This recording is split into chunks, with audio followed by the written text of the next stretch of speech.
واقعا چه اشکالی داره که مردم راجع به ما چی دارن فکر میکنن؟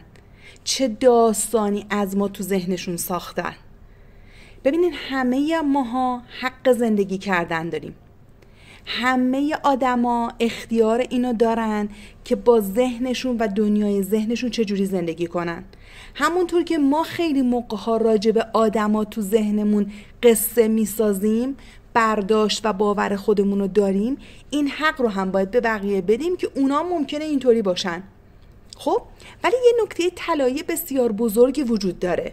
اونا هر جوری که فکر کنن، هر جوری که در مورد شما قضاوت کنن، شما این که خودتون رو قبول دارین، شما این که میدونین تو لحظه هاتون اون جزئیات و اون حسها و اون فکرها و اون رفتارها چجوری اتفاق افتاده، شما چشیدین اون لحظه ها رو، کسی دیگه که نبوده که.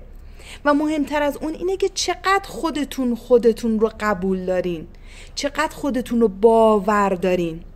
نذارین تو دام این بیفتین که بخواین دائم دیگران رو قانع کنین، ذهنیتشون راجع به خودتون تغییر بدین. شما میتونین 1 نفر رو تغییر بدین، نه 100 نفر رو تغییر بدین، 200 نفر رو بیاین بشینین باشون حرف بزنین و قانعشون کنین. چه فایده؟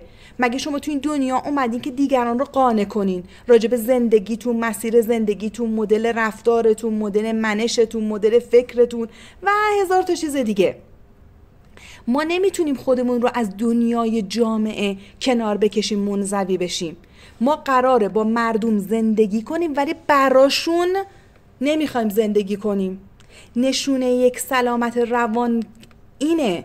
این نکته بزرگش در اینه که من در کنار آدما هستم ولی اینقدر حریم شخصیم و اینقدر عزت نفس و اعتماد به نفسم بالاست و خودم رو دوست دارم و قبول دارم، حتی ضعفامو، که اصلا برام مهم نیست که تو دنیای ذهن اونا چه قصه ای راجع به من وجود داره، چون منم که تعیین کننده مسیر زندگیمم.